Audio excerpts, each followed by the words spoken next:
unedited, tell the truth, and shame the devil. I love love being being black. black. All right, people, appreciate you guys for tuning in. This is live, uncut, unedited. This is where we tell the truth and shame the devil. We have a great story for you today. And I want you guys to come on in. Come on in.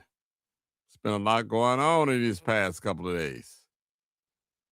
And some folks don't respect law enforcement, and I understand. We're talking about ICE agents. That's what we're talking about. ICE. All right. Come on in. Come on in. Come on in. Definitely. ICE is a federal law enforcement agency, and confrontation can escalate real fast, especially with people of color, with black folks. That's what I'm talking about tonight.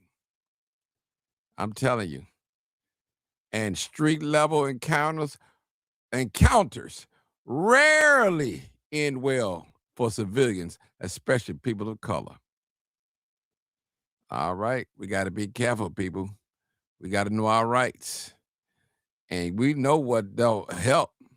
A physical confrontation with ICE, a verbal escalation, interfering with arrest. We know these things.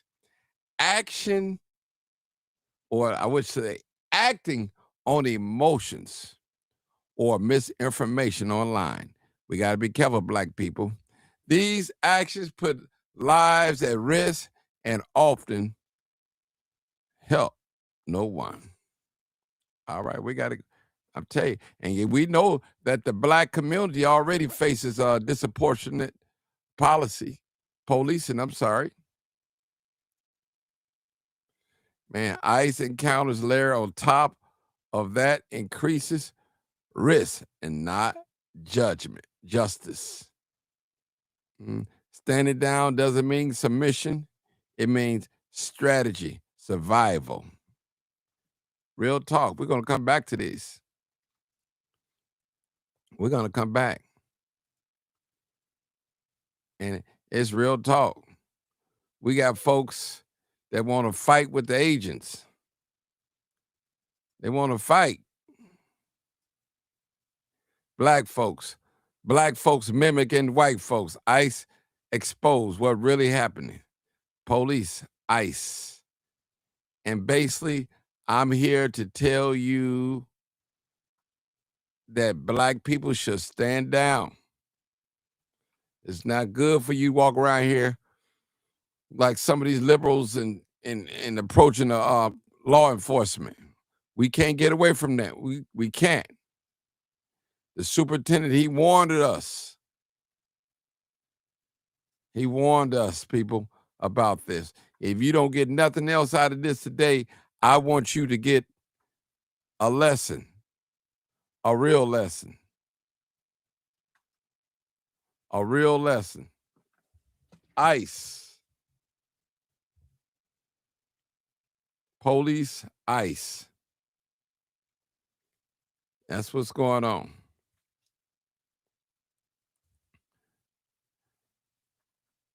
It don't help no black person to get into a physical confrontation, a verbal escalation, interfering with arrest, acting on emotions, or misinformation online. Those actions can put lives at risk and often help no one. All right, don't forget you're black now. Well, somebody said, well, I ain't black. I'm melanated. I'm this. Okay, well, okay. Well, get pulled over by the police and they're going to show you what color you are. They're going to show you. They're going to show you what color you are. If you don't believe me, you don't even have to believe me. They're going to show you what color you are. We're going to take some callers. And my thing is, why don't you see black people out there in great numbers, protesting against ICE. And black people, don't allow these Democrats to send you off, to lay your life on the line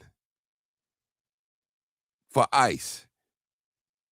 You said, well, Martin, if we don't fight them, they're going to be they're coming after us next. They never stop coming after us.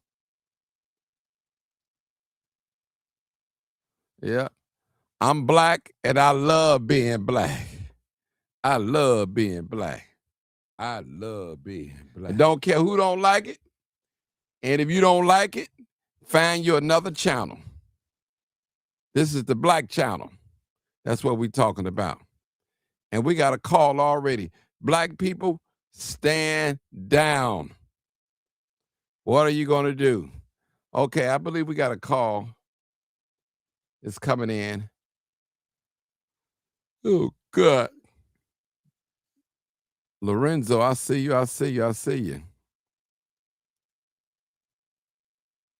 Roosevelt. All right. We got Mr. Roosevelt online. Roosevelt? Yeah, what's going on, Hey, Martin? how you doing?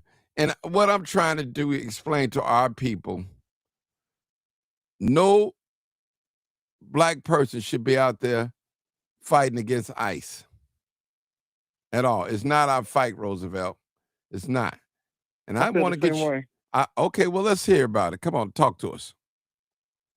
Talk to us. You know, it's quite strange that you have this type of topic tonight, because coming in, I went to go see my godson in the hospital, and there's a bar and grill around the corner from my house. The owner, I photograph all his special events. Right. And so I went there and grabbed something to eat, and I guess tonight, Monday night they have, food and conversation, and they might ask like questions, and they might want the public to give their opinion.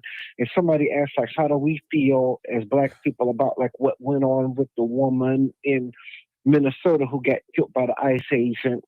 And I gave my opinion and everything about it. I said and stuff that, in Minnesota, whether it's here, I said that Americans particularly, and black Americans much more specifically, I don't care how friendly we were with these so-called foreigners. If we see a foreigner's door being kicked in, if we see them being drug out of their stores by ICE, we need to stand down and stand back and let ICE handle their business. Because these same people who, you call yourself taking for would not take up for you at all. Because many of these foreigners, I've said it before, but I'll say it again. I know I get a whole lot of pushback, and I know that talking about this stuff is a sticky situation. But you know me, I love it sticky.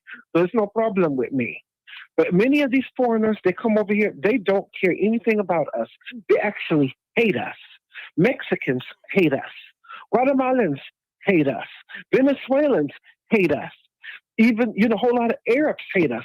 And Somalis in Minnesota, where this whole thing with the woman getting killed all happened, definitely hate us. They don't even want to be considered to even be black. I don't care if they're as dark as me or you. I mean, they'll always say some stupid stuff like, well, I'm not black, I'm Somali. Well, Somalia as a country is not, it's not a color.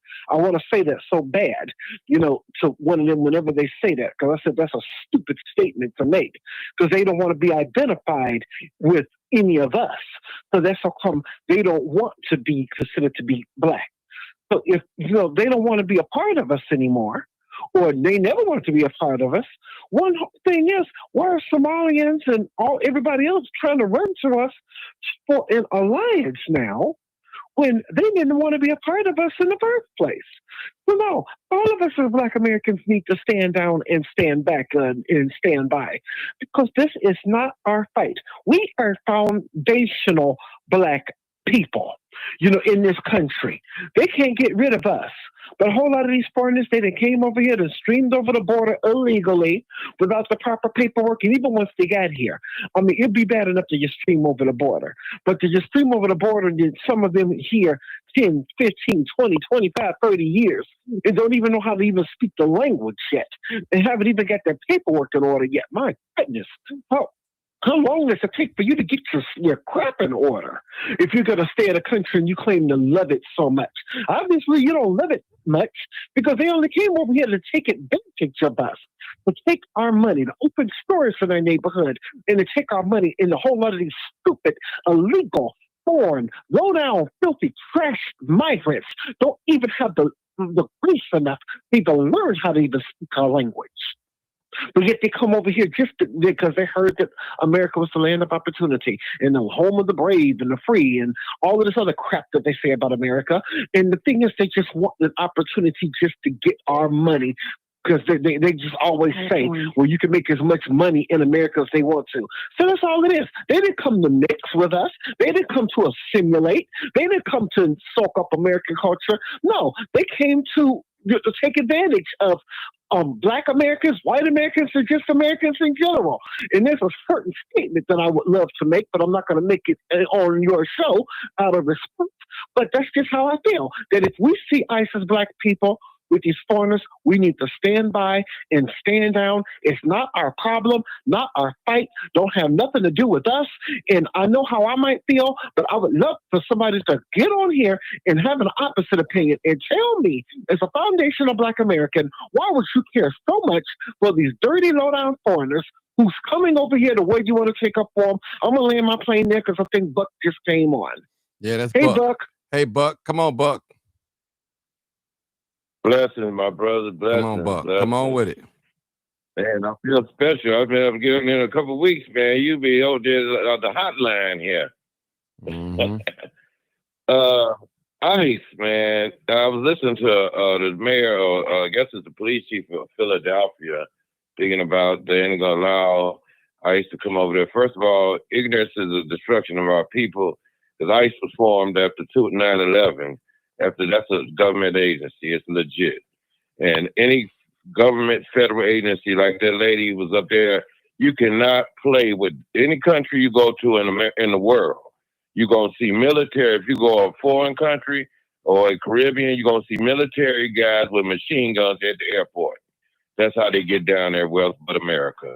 They ready for something to, if you go. It's like that.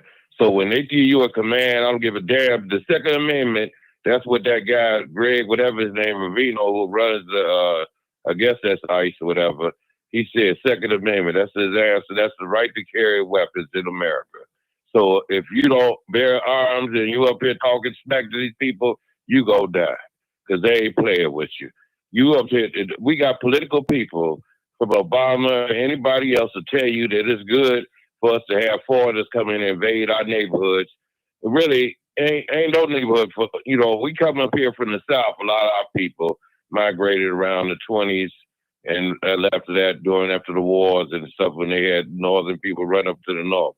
But the fact of the matter is that once we start coming up here, they start bringing Europeans up here, like around, the Godfather and all them pictures. They were bringing in foreigners from Europe and welcome them to come here to stop us from really controlling the population up here, similar to this.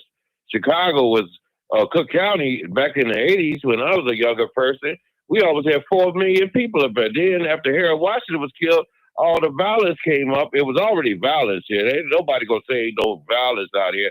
Chicago, with its money and its people that don't like each other and they in the same area, no matter what race you is, it's gonna be violence. Buck, it could be over here, Buck, over there. Buck, yes, Buck, sir. Buck, hold it. Now, do you see, what do you think? Now, I'm not going to say ICE is exposed because they're doing their job. And most of those ICE people, law enforcement, they are foreigners. Well, they are Latinos and Mexicans. They are that. But let me just read a little something now. Now, Black people, I'm just saying that. Black people should not be fighting, arguing with ICE agents at all. You should not be doing that. That's a no-no. It can escalate into something that you don't want. Trust me. And going back to this, now, Roosevelt, I want both of you and Buck to listen to what I'm about to say. I'm finna put up something. I want you guys to see this because this is true. A lot of people got mad at him, but we're going to play this again. And he did it right. Federal agents, ICE, Black people, listen. HSI, are officers. They are agents of law enforcement. If you box them in with vehicles, it is reasonable for them to believe that they are being ambushed and that this could end in a deadly situation. And it's reasonable for them to use force based on those conditions. Hold on, Roosevelt.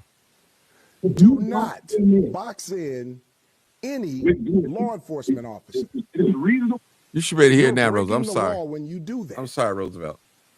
And you are putting yourself in danger.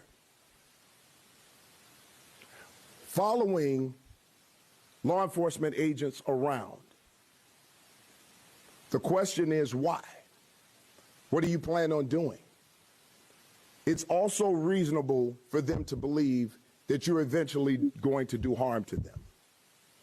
If you ram any vehicle, especially that one that contains law enforcement agents, and that's any law enforcement, local, state, federal, county, and you do this intentionally, this is considered deadly force. Deadly force is anything that can cause great bodily harm or death. When you plow into a vehicle that contains law enforcement agents, you're using deadly force. Okay, I'm sorry, Roosevelt. Listen, Buck was talking. Buck, what's your thought about this, man? Yes, sir. Did you hear what I can play it Well, again? I remember. Go I ahead. remember exactly. He said that going back. He said that right at the incident in Broadview. That's the old recording. I know it. It's significant to what's happening now because at the Broadview, when the Chicago police didn't bag up them ICE agents over there, when you get a call on that radio and they say an officer in distress, no matter what agency you is, you're supposed to bag them up. If it's county, state, feds, and that's a bad thing for Chicago. They claiming blah, blah, blah, they had this and that. Ain't no excuse. He had to clean his face on that because his officers let them down. Now, if they out here, damn what the politics is, you all police officers. If y'all on the job out here in the street, anybody get down, you're supposed to bag up each other. If they call the distress call on that radio and nobody come and get their back, then that shows Chicago didn't have their back. And that's why he had to clean his face. Well, he told the regulations, if anybody perpetrate anything to enhance this individual, you can't, first of all, you can't harass no federal agents out here. These people is crazy. You think if you go to Mexico and burn a Mexican flag, you gonna walk away from that? You think you go to any of these countries and act stupid like they do and have protests against a government that you ain't even supposed to be here? And how the hell you gonna get mad about their laws and regulations and the people enforcing them? This is insanity. Any black person that sit up here and go out here, do you ever see any Mexicans, any white people stop a lynching out here? Did anybody say, wow, that brother getting lynched, let's stop this right now? Oh no, we can't have that. People getting family separated, all the stuff happened to us, and they trying to equate like it's a sympathy thing, like they the only one in the world that been humiliated. Black people been humiliated. The word we've been breeding at each other when they stopped bringing slaves in America. They stopped breeding us and stuff with sex farms and stuff. That's what the word MF, when people call somebody MF, is offensive because that's what you actually had to do. Some cases, brothers had to screw their mother because it was slavery. It's sick and stuff. This is a sick society, and we're in trouble. Like I said, anybody that's that silly to think in politics or people out here, when you black, you're going to be black till you die. So if you think these people give a damn about you, they'll step right over your children and take them into a school of better environment over our children been waiting forever to get a blessing. I'm going to sit here and let somebody else talk. Come on, Mama Doris. You know what, Martin, the brother who just got off is absolutely right. This is not our fight. This is not our fight. These are policies of the United States government. ICE is doing what ICE is supposed to do. ICE stands for Immigration, Customs, and Enforcement. These people are here illegally. And so ICE is doing what they're supposed to do. And I think it's absolutely reprehensible for Black people to be any place in America standing with anyone fighting ICE. And Martin, you and I know, and the family knows, if all those people had been Black, it would have been a lot of deaths. There would be a lot of Black people dead if we had been out there doing what these people are doing. They're out of order. These people are coming into this country to replace us, and the government of the United States is making it possible for them to do it. It is about replacing the Black vote. It is about replacing us in our communities. Most of these people have been dumped right into Black communities here in Chicago and all over America. Black people better wake up. We better wake up. This is about replacing us. They're not hiring us. The New Americans plan, the plan that Rahm Emanuel put in place here for immigrants. We talked about it on this station. Mark talked about it. He's been talking about it. We've held meetings to try to inform Black people about what is going on. Everything is being put in place in Chicago for immigrants. Rahm Emanuel's plan is all about immigrants. You do not see Black Americans no place in that document. We better start educating ourselves because we are in serious, serious trouble, and it's going to get worse. When they talk about we want a better opportunities for our children, how do you think they're going to get it? The only way they're going to get it is to replace us at our expense, and it's happening every day in the Chicago public school system. It's happening every day across the board. What about the future of our children? Mm-hmm. What about the future Black children? What about the future Black men and women? What about our future? Why in the hell are we jumping on this bandwagon?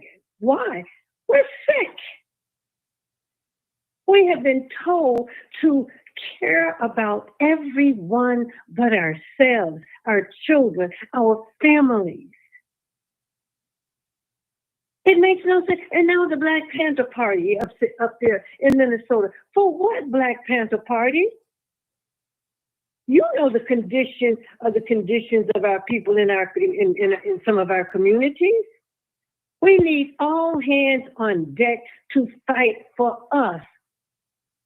We've got to stop this insanity.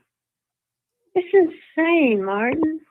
Mm-hmm. Everybody is the Republican Party and the Democratic Party.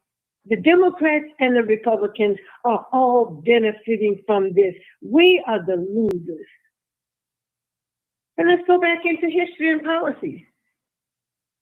100 years ago, this is what our ancestors were talking about. They were opposed to immigration because it was hurting Black people. Mm-hmm. Black people who had left the South to go north to get jobs because there were no jobs for us in the South, and the jobs opened up in the North during the war. That's how we get all the jobs that we get. That's how the Black middle class came about. The same things are happening today. Venezuela, that's their problem. Venezuela used to be prosperous. Back in the 20s, it was a prosperous country.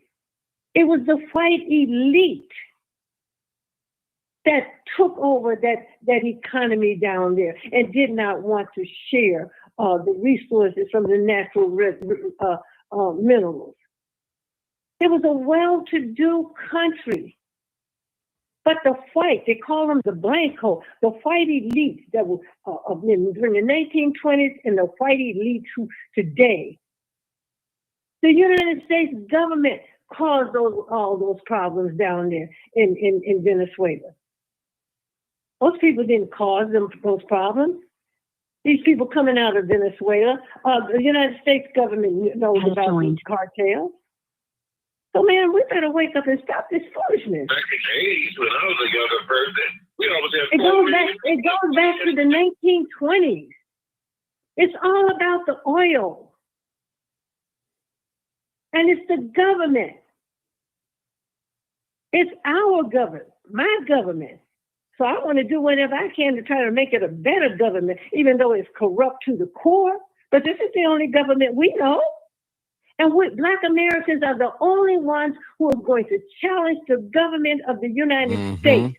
These people are not going to come here and challenge this government. The government is making it possible for them to succeed, to become rich, to do things they could never do in their country because they don't have the courage to do it. So they run here. And the government has opened the door, opened all the doors. So Black people, you better stand up and fight for what we built. We built this country. 300 or more years, free labor. This country is what it is because of us. These immigrants have not built a damn thing. Not one thing. They come here to take. They're making the money and they're sending millions and millions and millions of dollars back to where they came from at our expense. And Black men can barely find a job. Right here in the city of Chicago. We have enough problems to deal with right here in the city of Chicago. Why in the hell are we in all these other fights that don't have anything to do with us? I am so tired of this madness that we're carrying on. What about the babies? What about our children? That's who we should be fighting for. Our families. Our future. To hell with these people. Go back home and build your own country. There's no war going on in Venezuela. There's no war going on in those countries. The United States knows about these drugs. There are 9 other countries that the United States of America has identified as being the ones who are smuggling all these drugs around the world. They know it. They can stop it, but they're getting money. Those people up there in that Congress knows what's going on. They're all benefiting from it at our expense. Then they throw all these drugs into our communities in the 80s and the 90s, and look what it did to us. Look at what it did to us. We're still recovering. Come on, family. Come on. Let's berate these people who are out here fighting for a rebel without a cause. We need to go after them. Politicians, ministers, organizations, giving everything away that we have fought for, literally giving it away. At the rate we're going, we're going to be in the same condition in America that they are in these countries. Poor. And the rich, white men and women benefiting from all the resources.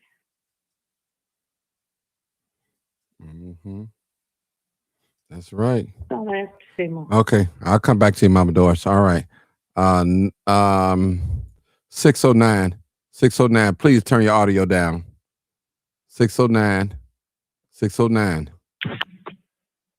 I'm here. Hello, everyone. How you To doing? all the grown people, and happy belated New Year's.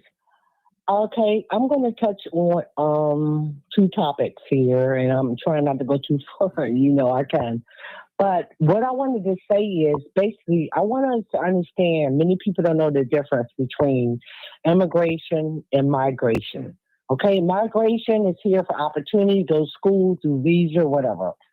Immigration is someone that were on refuge and they want to be here to gain citizenship. So I want them to understand the difference why all these people come. There's many that came from the border. But we're talking about the ones that was flying them in all times, hours, and night. These are the ones that nobody is tracking. We were worrying about, whoa, they only show what was on that border. And another thing that I want to say about this, and this is, I'm going to go on a spiritual level with this. It came to me, I try to figure this out, and it said to me, all right, I started looking, okay, they start giving our children hormonal shot, not to have children and their citizens here. And then I noticed the ones that they brought over the border was basically if they are black from Somalia, whatever, if you will, they are Muslims. And then I started worrying about the Middle East, all these people they bringing over. Remind you, most people from there, they a Muslim, they can have up to 5 to 7 wives, and they can produce like 3, 4, 5 children.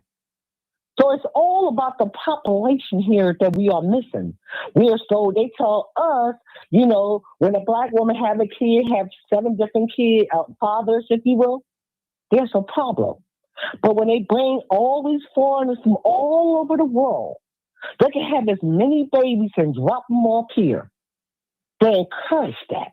So I was sitting there and I was thinking to myself, oh, hold up. Something is wrong. Somalia, y'all been here, 1992? Y'all started out? Y'all got a community with just Somalians.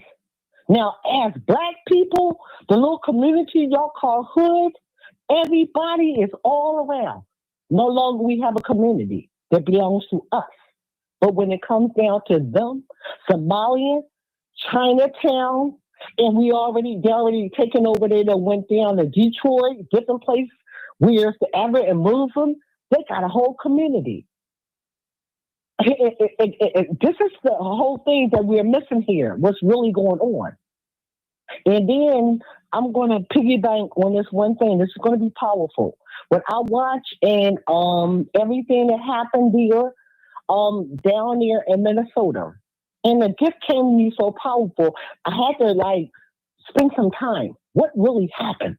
So I went down and I started doing research about this woman. This woman here was married. She had 2 children by her husband. And then between that, she was dealing with this lesbian woman, and then she married her second husband. Okay? She had a child by this second husband, and the way he left this earth, they still puzzle, and checking on that. I don't want to go too far in that. Okay, so now we got 3. And if I'm wrong, I ask God to forgive me. That day, her lesbian wife, she didn't want to go out. This is what the media is covering. When she was crying and said, oh, it was all my fault. I should have never asked her to go out. They had a big argument. She didn't want to do that. I think because this first husband with her 2 children, she lost custody of those. She only had the one when she met this woman. So at this time, this is my observation, God, if I'm wrong, but I got to give it strong. I don't play games. When I looked at all these different images that she was there, and I also looked at different how they chopped everything down, where so they were showing this part, that part, and I viewed this whole thing. I said, bring this to me, because this ain't about George Floyd. We're all black people, and we got to stay in tune, because we focus now. And I looked at it, and only I said, wait a minute, hold up. She was there with her woman, and at the same time, she never opened the door. The dog was in the back. The window was down. So you heard her saying she was putting the door. Why did you open that door? Okay, hold it. We're not trying to. We don't need the story. We all know the story. We know the story. I want to finish. I know, but see, you taking us too far out. Okay, we're not. We understand about a loss of life. We're concerned about loss of life. But the message that I'm trying to do, my dear sister, and I'm not cutting you off, I want black people to stand down away from this. We don't need no tragedy of us. That's okay. That's why I'm doing it. We don't need that. The reason why I'm doing it, because in my eyesight, at this moment, I'm going to finish this. This is it. And I'm going to tell you, I already know what's going on. That's why they're talking about George Floyd 2.0. I'm trying to move us differently. But in my eyesight, when I looked at that last part, and I'm going to bring this to you, and God, if I'm wrong, in her eyes, she didn't want to come. That's why I gave the story. It was suicidal. It was nothing about him. It was suicidal in her eyes. I seen all kind of cameras of suicidal, like this is it. So it was the thing from the movement for our people, because at the same time, Somalian, all of them going through what they want to do, and they trying to get us into it. But the whole thing, and this woman, when I seen her took that move, I watched from every angle. I couldn't sleep for 3 days. I said, Lord, give it to me. So it was suicidal in her face. Had nothing to do. She didn't open the door for this woman. I'm going to take this off and I'm going to leave that alone. But what I want to say to us, this is it. And the next day, they was talking about 2.0. You know, they was talking about George. And the only thing I'm trying to say, as far as us, hear me very clearly, because I lose sleep and I do comprehensive background. I just want us to, I want us to now, sister, focused. What does that have to do with black people? Now, be real honest. What does that have to do? It's playing a big part at this moment with the Somalians. Why this was going on, $700 million, you know what I'm saying, was being confiscated here at the airport. And the Somalians, this is the last. Let me tell you something. Okay. It's nobody can get through success without us. And our ancestors prayed. And I said to myself, I said, Lord, we've been working on reparation for so many years. I said, you know why? Because they never acknowledged where it started from. It started from, at one time, it's from color, from Negro. We don't hear nothing. Let me tell you something. We're the only people you can call. Don't call us a nigger. Call us Negro. That assimilate who we are. They talking about black. It's no black, no other nationality mixed with black. Only ADS can assimilate from Negroes. So this was a whole thing why the Somalian thing is going on. Just playing a big part. Right about now, why they're doing what they're doing. They have a community. They don't have anybody else. And they came in at this moment. This is all about distraction. And you say, what black people? Okay, I'm a land here. But I just want y'all to hear that and do more research. And this was the whole thing because from Johnny Cochran all the way down, he started reparation for us. He started after OJ. Okay, so that's all I'm saying. Thank you. That we on our way. I hope we live to see it. We on our way for reparation. Okay. Love everybody, and I'm gonna land it at that. Okay, next caller, Mr. Bill. Mr. Bill, thank you for holding. Hey, everybody. I say black people need to stand down. This is not our fight. And if you look at the timetable and everything that's going on, the Democratic Party and the Republican Party are complicit. This is white supremacy doing what they do. Sit back and let them do what they do. And we need to be forming some kind of structure to get boots on the ground, not worrying about what they doing. It's crazy. Crazy. Mm-hmm. Well, I can't believe that black people don't see. Go ahead, Martin. No, I wasn't gonna cut you off. You was good one. I'm just trying to see. This program is more focused, not necessarily exposing ICE. ICE doing what they do, but the thing is, I want to tell black people, young black protesters, this is not your fight. Stand down. Listen. I was looking at a video today in Minnesota. And from Minnesota, and they was calling the ICE agents all types of names. But when the black guy said something, it's like they turned around, did a 360, well 190, and looked at him. They started to go at him, but all the white people was saying all types of things. But when the black voice came in there, they was ready to take action. So black people again. You can't do what these white liberals are doing. jumping in the way, putting your body up front, you know, in front of cars and doing all that, throwing bricks and snowballs and all that. You can't do it. You're not going to do it. The superintendent of Chicago warned us months ago. He did. He warned He us. did. I'm going to play that bill and I'm going to let you talk. I want to play this again real quick. He warned us. Okay. He warned us. Then you next, Big Bill. All right. Federal agents, ICE, HSI, are officers. They are agents of law enforcement. If you box them in with vehicles, it is reasonable for them to believe that they are being ambushed and that this could end in a deadly situation. And it's reasonable for them to use force based on those conditions. Do not box in any law enforcement officer. You are breaking the law when you do that. And you are putting yourself in danger. Following law enforcement agents around. The question is why? What do you plan on doing? It's also reasonable for them to believe that you're eventually going to do harm to them. If you ram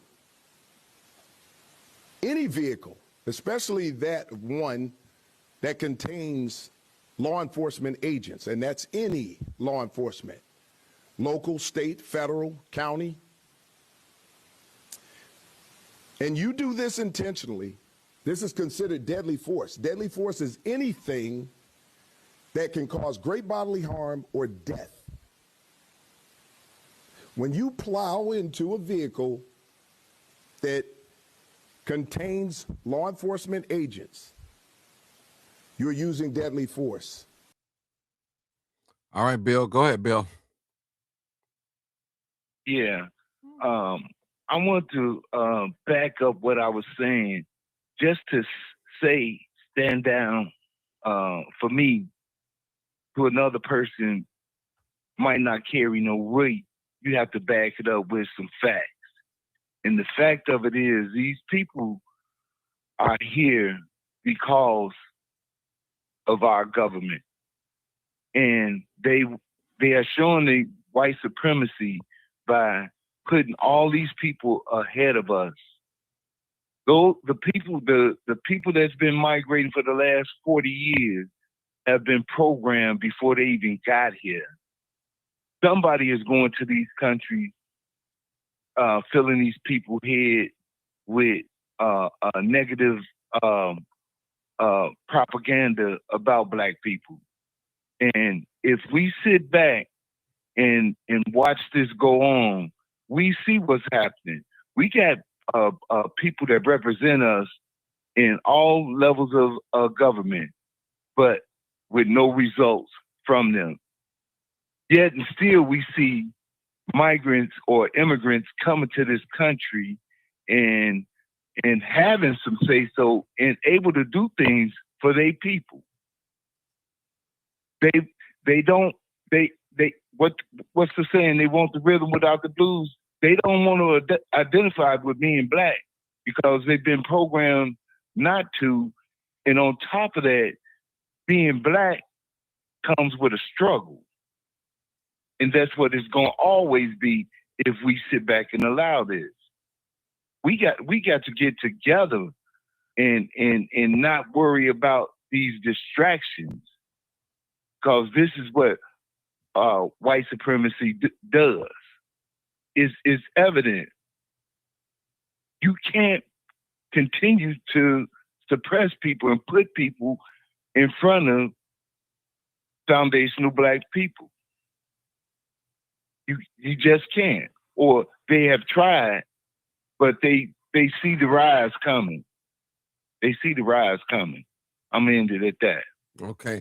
I agree with Mama Doris earlier. She said they know that these illegal immigrants, unauthorized, undocumented, will not buck up against the system. They know that. against white folks. They know that. And that's why they push it so hard for them. Black people will complain, will do something about it, fight the system. They don't need another civil rights movement. They don't want that. They don't want another leader, Honorable Marcus Garvey or Malcolm X or Elijah Muhammad, or they don't want that. They want folks to do as they say, do as they tell them to do. That's what they want. They don't want this system to be challenged because they know their time is up. They know it. They know it. Go ahead, Mama Dorsey. I know you was gonna come in after that. Go ahead. We have to plead with our young people Mm-hmm. to stand down, to stay at home. They will kill you. They will slaughter you. They want us out there. As you just said, how they reacted to the brother versus how they reacted to the white people who were out there clowning. Mm-hmm. And Superintendent Snelly could not have made it any clearer. You are interfering with law enforcement. And you are subject to be killed, beaten, or whatever. You're subjecting yourself to all of this. It would break my heart to hear tell of a young black woman or a young black man being killed out here protesting with these white supremacists, these white people. And these Somalis, they don't even consider themselves black. We have no allies. These people don't care anything about us. The Africans, the Venezuelans, the Mexicans, Ukrainians, wherever they come from, we are all that we have. And we must protect each other from harm outside of this country and inside of this country. We have to protect each other. We are in danger. This is not your fight. Let those people fight for themselves. Nobody's fighting for us. Black men are being killed every day. Every day, black men are being killed. Black women, black children. We're not outraged over that. Why are we standing up and protesting every day about what is happening to us every day? It's not our fight. So young black men and women, stay away from those people. Stay away from them. Don't give them a reason to kill you for nothing. Fighting for people who don't even care about you. None of them. From nowhere around this world.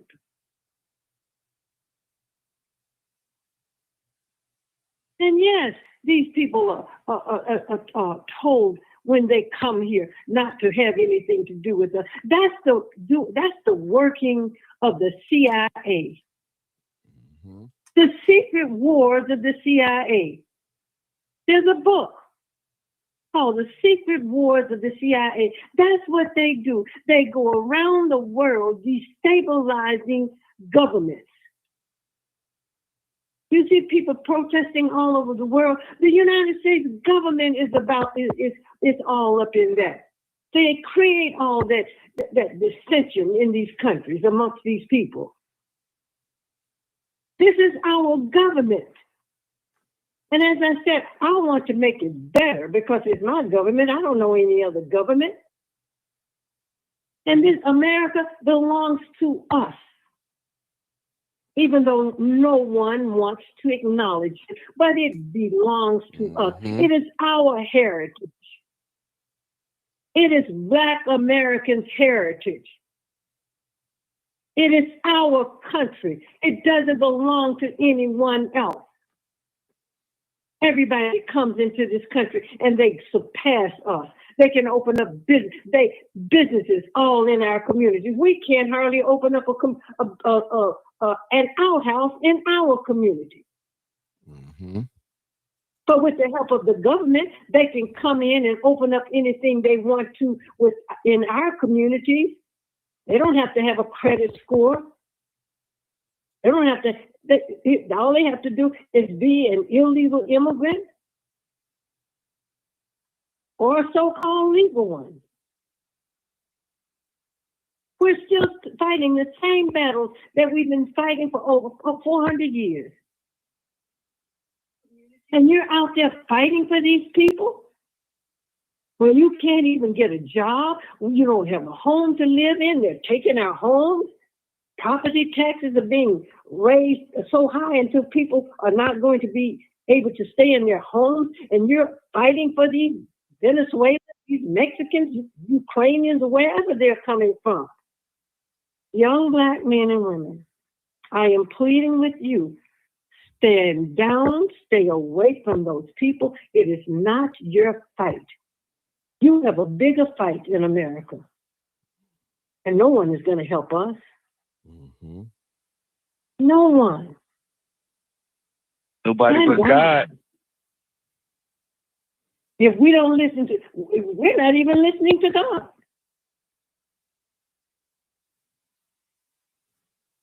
Mm-hmm. The religion of Black people is the Democratic Party now. We talk God, but we don't practice God. We talk Jesus, but we don't practice Jesus. Marcus. Mm-hmm. Has joined. Okay. Mr. Marcus, Yes, Martin. let's hear it. What you got to say? You know what? How can anybody Black stand up for these Venezuelans when I believe I sent you a video of I don't know. I seen a it. Black man being called the N-word and another man telling the Black man, you know, you're not one of us or something like that. But how can anybody Black? We always join in everybody's fight. But these people, over half of these people wasn't out there doing a Laquan McDonald. We know Rev Com was out there, but I'm talking about in general, the rest of these people wasn't out there. White people were telling Black people comply or die. And now a white woman gets shot. Now they see how we feel, how we've been feeling for centuries. They've been gunning us down for centuries. We do need to sit this one out. None of us need to get shot or harassed by ICE. We don't need to be blocking ICE. ICE ain't coming for us. ICE is coming for them that crossed over here illegally. And even those that look like us that came over here illegally, they don't even acknowledge us. They have insulted us, saying that we don't take advantage of these opportunities when they fail to realize they got the opportunities because of the blood that we shedded Mm-hmm. and the lives that were sacrificed that we did. They always wanted us to stand up and fight for them. But where was the fight when we was calling out all the other people? They were trying to hit us with cars and all that mess. They didn't care about our fight. Mm-hmm. And I'm not saying we should overlook the brutality of what's going on with human beings, but some of these same people voted for this. They voted for this. And now you're getting what you voted for. They're doing what they're doing to these people because they feel they can get away with it. They have a president that's not going to do anything about it. And that's why they're doing them the way they're doing them. It's wrong, but it's not our fight. Because these same people, that video proves it. How you going to call a Black man the N-word who's out there protesting for your people? They're not coming in our neighborhood raiding us, not to send us back overseas. But we've been going through police brutality ever since America been America. When they were the slave patrol and now they're the police department. So, hey, it's nothing new to us. But I say to anybody on here that's white, that's Venezuelan, check your people. Because a lot of y'all think like that. Y'all think that we ends. And y'all treat us like that. We go in y'all stores, y'all eyeballing us like we gonna steal something because you've been taught that we steal. When we don't, we work hard. We try to build and be independent on our own, and they won't let us. They tell us, don't blame the white man, because I read a comment, quit blaming the white man and the Venezuelans. Yes, I'm going to blame the white man, because every time the black man try to build his community up, they come in and try to tear it down, and they use one of us to be the spy for them to tear it down. Mm-hmm. How can you tell somebody to pull themselves up by their own bootstraps when they ain't got no boots? Make that make sense. Why are we fighting they fight? They weren't fighting our fight. Where were they doing the civil rights movement? Where were they doing what has happened to us in this modern day age? Where are you all? Where were you all? This didn't just start overnight. This has been going on for centuries in the black community, and now they're getting a taste of it, a sniff of it. Where were they? And they mad because we don't want to fight for them. I'm not going to jail for people who hate me, who only want me to shed my blood so that they can get their rights. And once they get their rights, they spit on me and join with the ones who enslaved me and think it's okay. Other races have been using the black race. They have studied the civil rights movement. They are using it. There's another organization that I'm not going to call out, but you know what I'm talking about. They were fighting over rights to be with somebody. Our people were fighting over the right to exist peacefully in this country without being lynched. So they took what they learned from the civil rights movement and made mockery of it. And I'll land the plane right there. Well, Martin, I want to chime in. I'm blaming the white man. I'm blaming the government of the United States of America. It's not just Donald Trump. It's every president that's been president of the United States of America.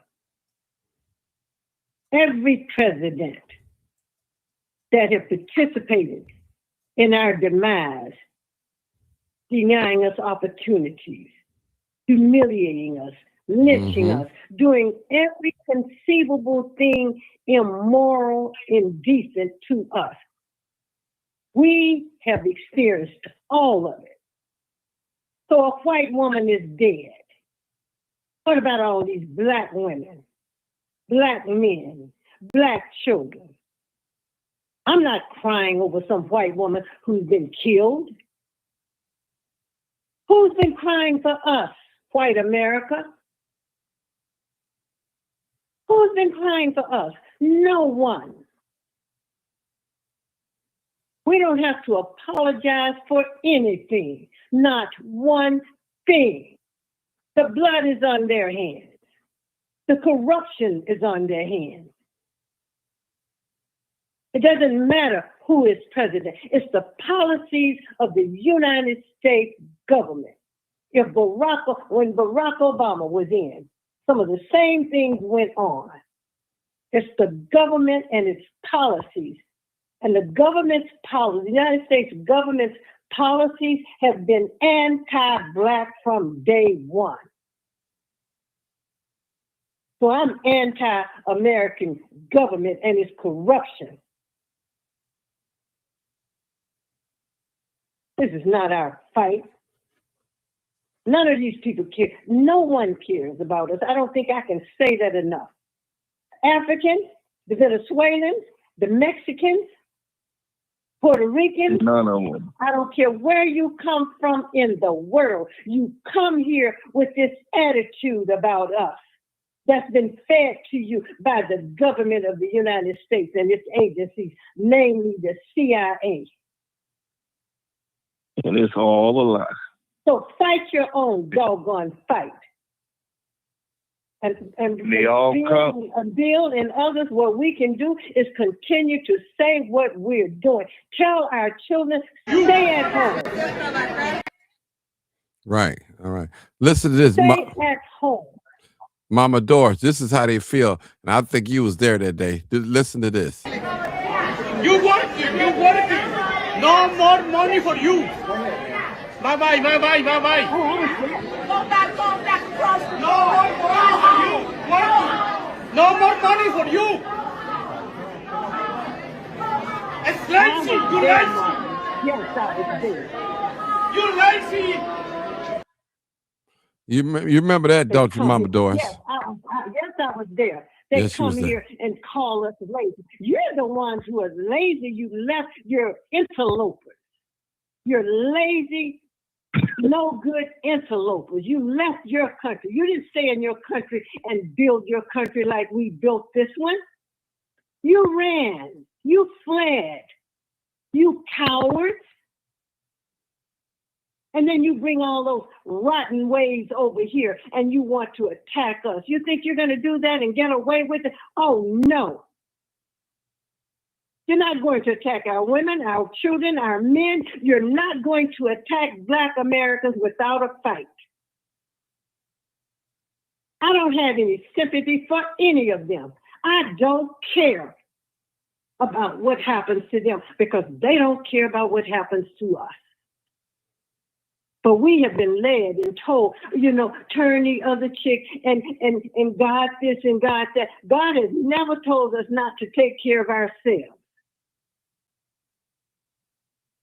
We listened to Brandon Johnson when he got in office. We're going to have to sacrifice. Why in the hell do we have to sacrifice? They're not going to sacrifice for me any place on the continent, Mexico, Venezuela, Puerto Rico, no place. We can't go to those countries and do what they're doing here. Those governments will not allow it.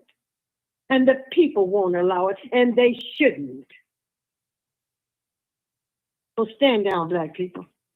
That's right. Don't get Let ICE do what they're supposed to do. And all those immigrants that come here, they form an alliance because they are all immigrants. Yeah. And go against Black people. They stand together in their immigration and they uphold white people and white supremacy. That's the bottom line. And we're going to stand together as Black Americans. We're going to stand together as Black Americans. Because when they do something to a brother or a sister or a child, they're doing it to me. We are going to stand together as Black Americans, and we are not apologizing for anything. Because they stand against us. They stand together and go against us. And we are going to stand together and we're going to go against them. This is not worth you all getting locked up, Black people. Stay away from the protest or killed, because ICE ain't playing with you. Stay away from the protest, and they gonna treat you worse than they treat them foreigners. Just remember that. ICE ain't playing with you. Right. They don't like us, no way. So they gonna give us the overdose of brutality, if you know what I mean. It's not worth you going to jail. You're not going to jail for your rights. You're going to jail for a group of people who call you the N-word. That's what they think of you. Disrespect your children when they walk in your stores. Treat them like criminals. Treat them like thieves before they even get in there. It's not worth. I seen Black people marching for the Palestinians. Palestinians don't care nothing about Black people. No you one go in their cares stores. about Black people. No one. And I'll say to those Black Panther brothers up there, you're up there with that gun, you better be very careful, man. You better be very careful. You don't need to be there. Nope. They will blow you away. Philadelphia, no disrespect. Philadelphia is laughable. I'm right here in Philadelphia, and I go there and I laugh so hard. It used to be Philadelphia Brotherly Love, now it's Killer Phila. And I laugh. It's so laughable. They're there. They say to protect the young, gentlemen that's out there in the street and police brutality, no disrespect. It's so laughable. I laugh so hard. You ought to be ashamed. You know, to try to hijack or bring back the Black Panther. Supposedly, reoccurrence of the Black Panthers. No disrespect. It's the most laughable thing you want to see. I take out Black people, like I say, pro-Black. I am pro-Black. I'm for all our people before I leave this earth or whatever. What part did I put into it? I wasn't there. I was a kid when Malcolm X came along, but I'm just going to say it's so laughable. I look at them, certain corners who whatever kind of power they want. I don't know, but it's very laughable. And as far as the sheriff. The Black sheriff that's here or whatever, and she's like, "Oh, you guys are not going to come here, and they're going to do all of that." And I was like, "You ought to see the crimes.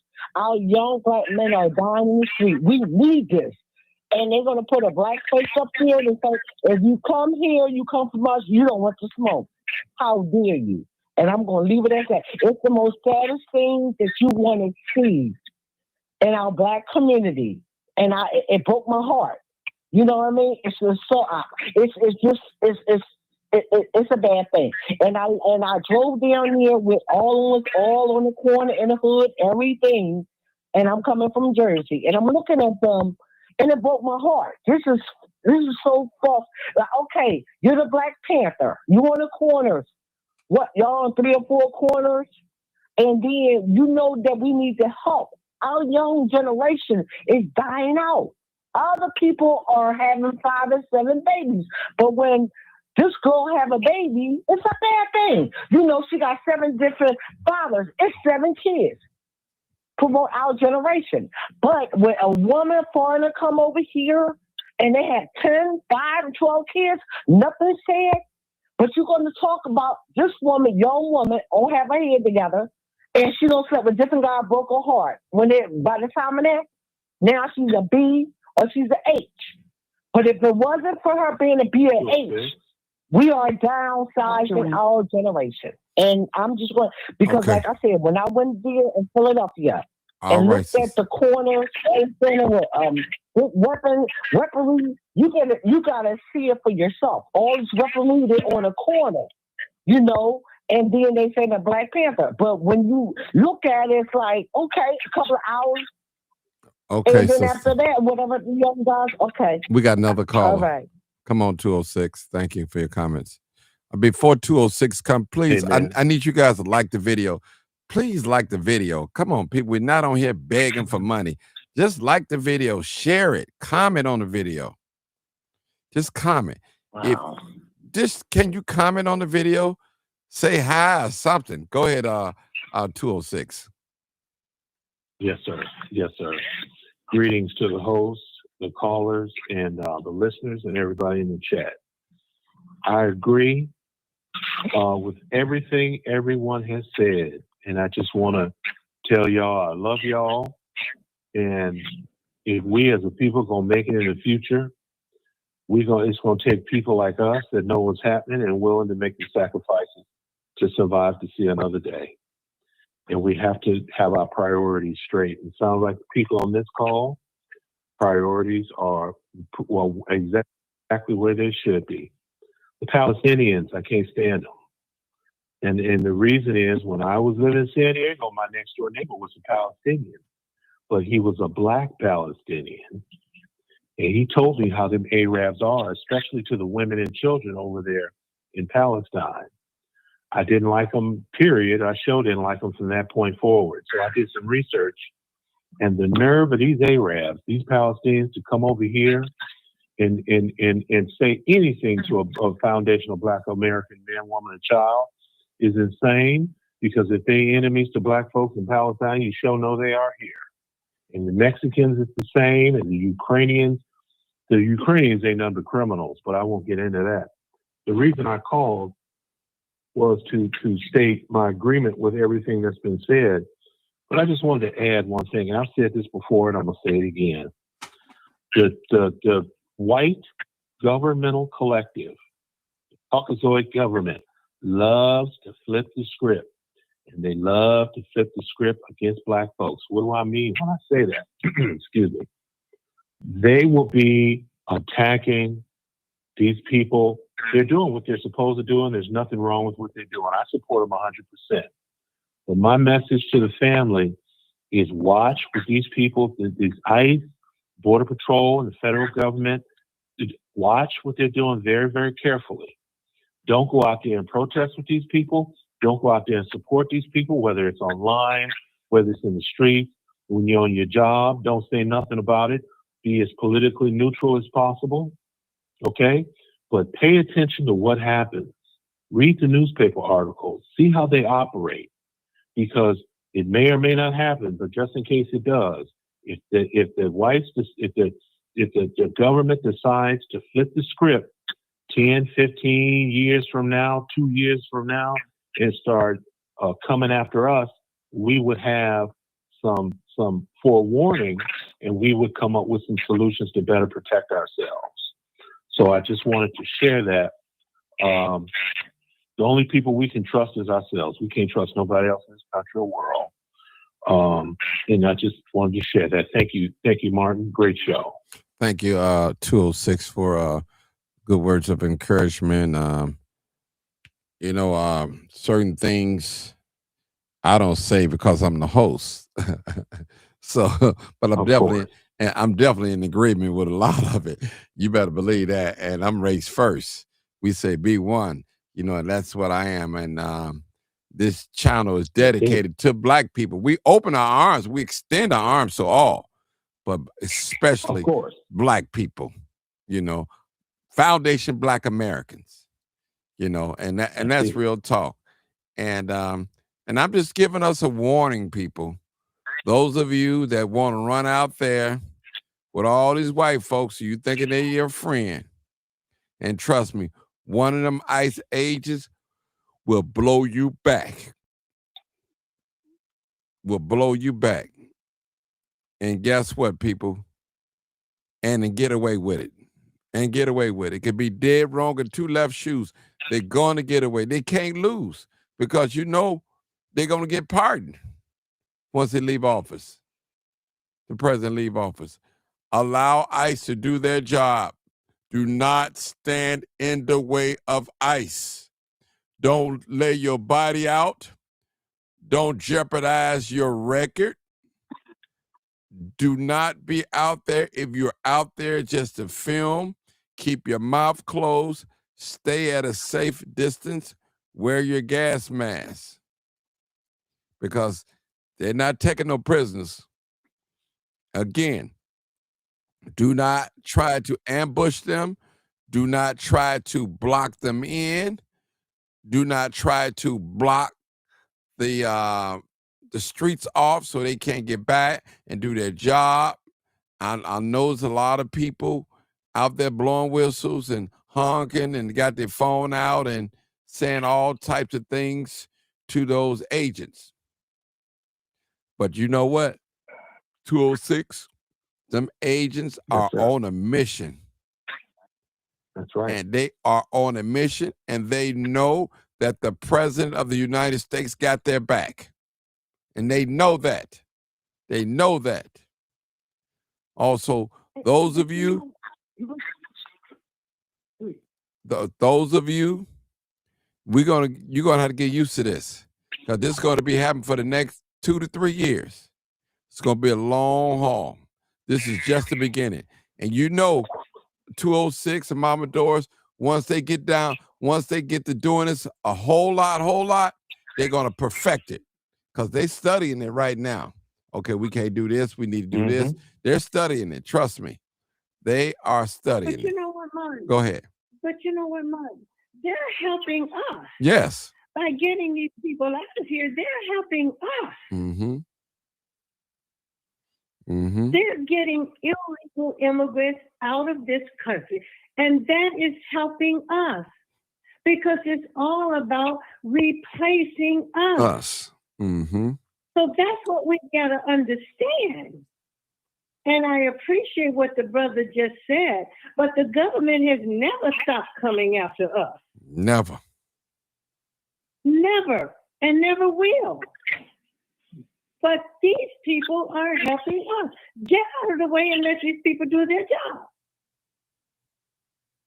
Because the more illegal immigrants, and as far as I'm concerned, the so-called legal ones, if they get them out of here, that's helping us. Because these people, this government making it possible for these people to do what they're doing economically and politically, that's helping us. I mean, that's hurting us. Mm-hmm. For any black person to be voting for this Indian man who's running for the Senate. Why would you put this man in office when he's talking about creating more H-1 visas to bring Indians into this country to take jobs away from us? Understand what's going on. You gotta understand, you gotta know what you're doing. You don't understand what is going on, what this government is doing. It's about depopulation and it's about us. Mm-hmm. They get rid of us. They don't have any challenges, as I said earlier. These people are not going to challenge this country. So get them What out the of government here. know, along with most white people, there's no threat to their future or their job because they know they're gonna get the job. Absolutely. They know they're gonna get the job. They don't have to see out of our eyes. And this is the same playbook that's been played since slavery has joined. Since Jim Crow. The same play when they changed the civil rights verbiage to minorities. Mm-hmm. They knew what they were doing right then because there was nobody fighting to come over to this country but white people at that point. There was no influx of immigrants trying to get here legally from nowhere. Anything that had any melanation in their skin south of the border, they were not fighting to get here until after what we done as a people had established it. That's right. And they know that. Right. Well, they were always coming into the country. I mean, it started with the Europeans, the Italians, the Irish. It started with them. They've always been coming And the into Jews. the country. You're right. But, well, see, to me, the Jews are they're some white folks. They use their religion to try to do the things that they do, but they're just some more white folks. But, going back to that 1924 Johnson-Reed Act that they passed that stopped that large flow of immigrants coming into the country. It cut it down. And that's how black people were able to come out of the South and come into the North and get those jobs. But when they passed that act, it slowed it down. But then you come up to 1965, when Johnson put in the 1965 Civil Rights Act, when they had the Immigration Naturalization Act, it started it all over again. They know what they're doing. Mm-hmm. Mama Doris. They know what they're doing. They know what they're doing. Let's take this new caller. This is one of my favorites. If she can stop swearing. Trina. So we already seen this play out in Chicago already with the ICE raids and the women getting shot, right? Right. So why are they doing this in Minnesota? I know you showed the footage of that lady and her wife, right? Who told her, "Drive, baby, drive." Right. What are they even doing out there? What are they doing? I mean, you have the right to protest, but what you don't have the right to do is obstruct justice.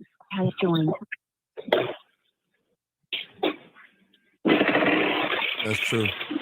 So I'm really not understanding what's going on. except that they doing way too much. And that was a very, very bad idea. And have they not seen what went on in Chicago? Why are these politicians constantly amping these residents That's up what I'm talking about. to go Say it, head Trina. to head Say it, Trina. with ICE? Mm-hmm. And they know that they can't outgun or outrun these people. You can't outgun them and you can't outrun them. Whenever they decide that they sick of the shenanigans, nobody won't even be held accountable. That lady wasn't about to outrun them. Even if that man didn't shoot her, they would have still caught up with her later on and it would have been held to pay. So what is the point? They say they out there for their neighbor. Where's their neighbor? Who's their neighbor? That's just what they're saying. Mm-hmm. They want to be recognized and part of. I'm not understanding. Is something in the jab? Is it reading off wrong in your messenger RNA? Because everybody seems to be on the same accord doing the most craziest things. I'm not understanding anything outside of what I'm seeing, which is obstruction of justice and white privilege. I ain't seen not one black person. I've seen them at the protest, but I ain't seen them out there blocking them ICE agents in their vehicles or ramming their vehicles into theirs. Hey, Trina. Hey, Trina. I You, didn't cuss. No, you didn't cuss. He was like, you didn't cuss. You didn't cuss, Trina. Y'all better leave Trina. Lord, I had to laugh. Trina, can you hear me? Can you hear me? Yeah, I can hear you. One thing I don't, having listened, and I don't mean to interrupt you, please finish your point. I will make this quick. But another thing I don't understand is, they're doing this with the ICE agents, but I don't understand why the ICE agents ain't busting heads, slamming them on the ground with handcuffs and shooting them more often. They white. Because they're white. But not some of them are Hispanic though, and they're not doing anything to them. Most of the ICE agents are Hispanic.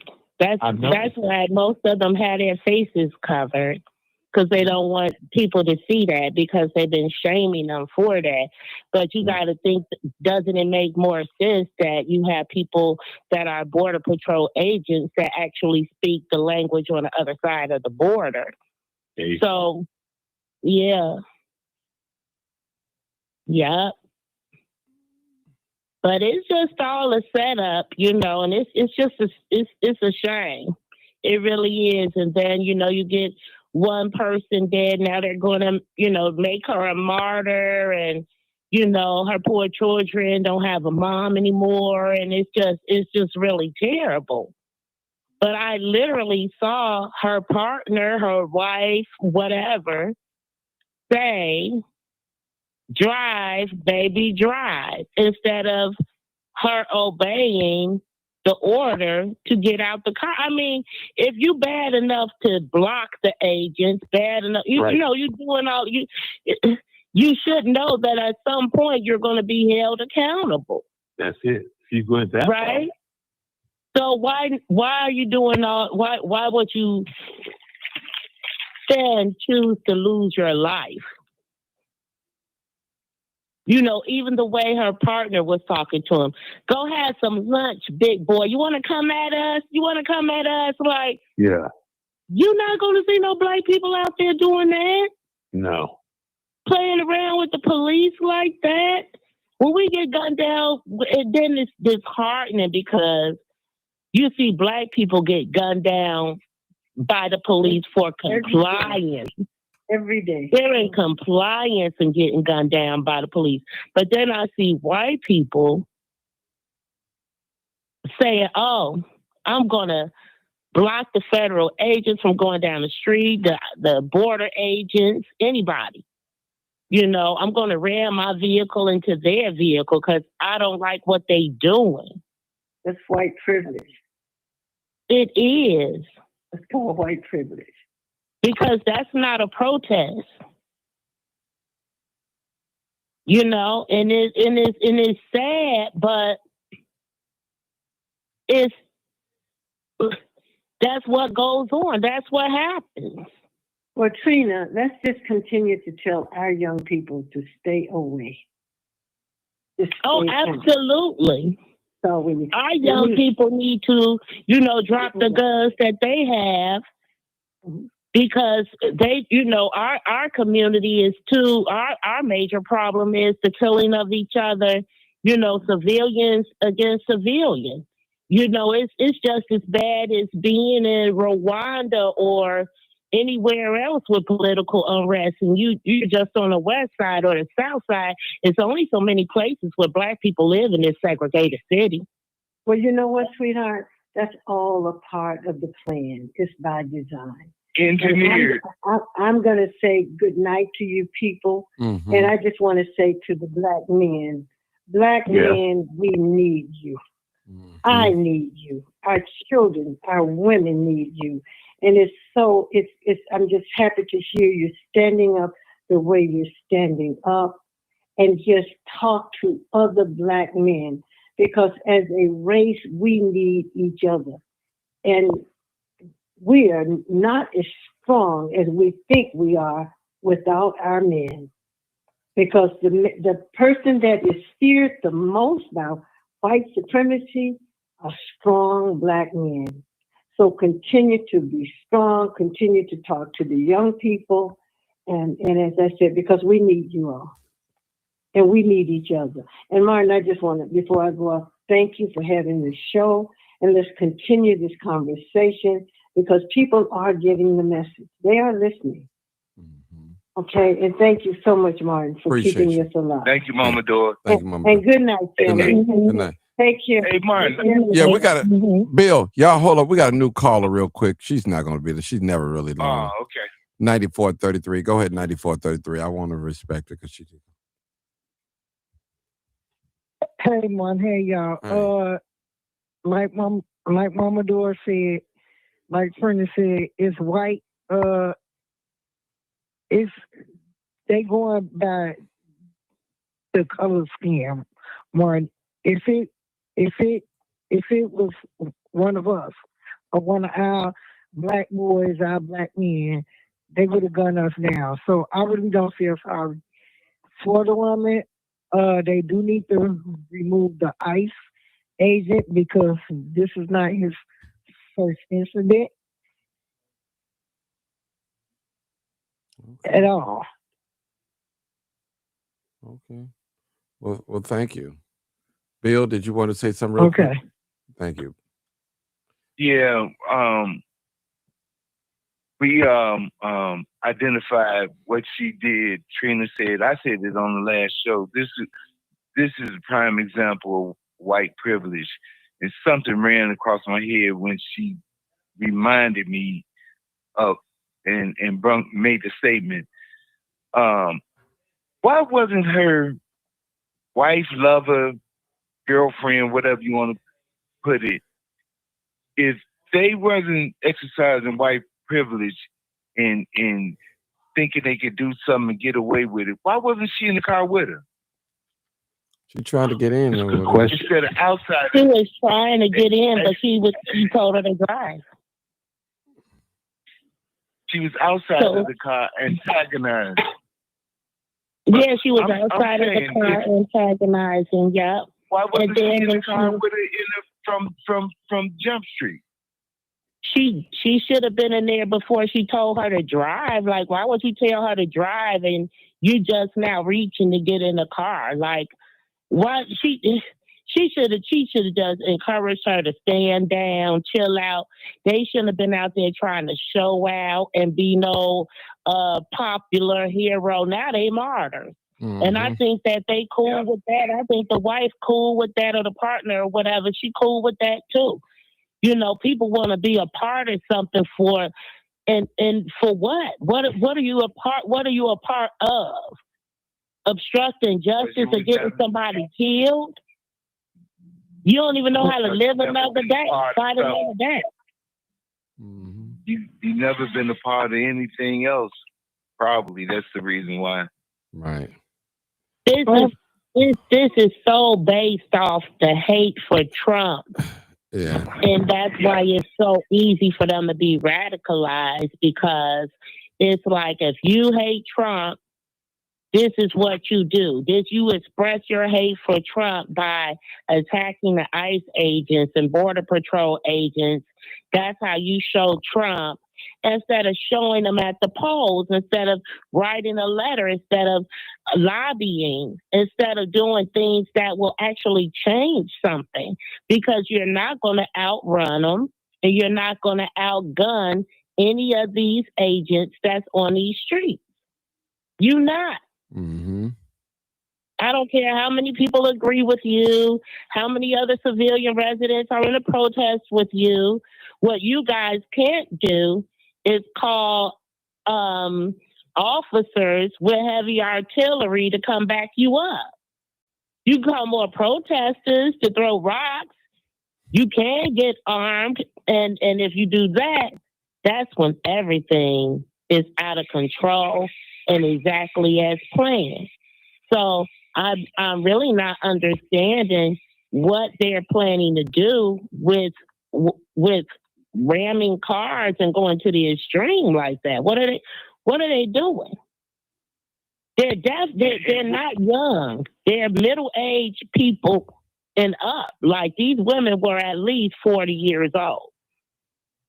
Well, all right, people. Listen up, people. We're gonna end it right there. My eyes are dropping. I'm sorry. Can I say one more thing? Before you end it, can I say one more thing? Can you stay on subject? Because you just been getting off subject. You take us somewhere. No. Yeah, you What just. What she just said, everything I said, and I was all subject. That's why I'm bringing it to you. When she just spoke about the wife, and I was saying about the wife. But I was saying it's everything I say. Okay, listen. Listen. We're not focusing on the wife tonight. We did that the other show. We're focused on our people. I know what she was saying, but I know what she was saying. That my focus. Oh, hold on. My focus. Right. No. My focus is to get the message out to our young black boys and our protesters that want to go out there and mimic what they see online and in Minnesota. It's not going to happen.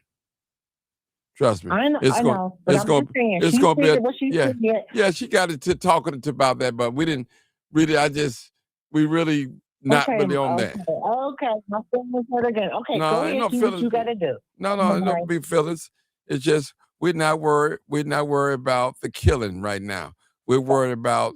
I'm not worried about that. We want prevention. Of the spirit. It was a confirmation. What she said, it was a confirmation. What I said earlier, because the main focus, this whole thing is about our people.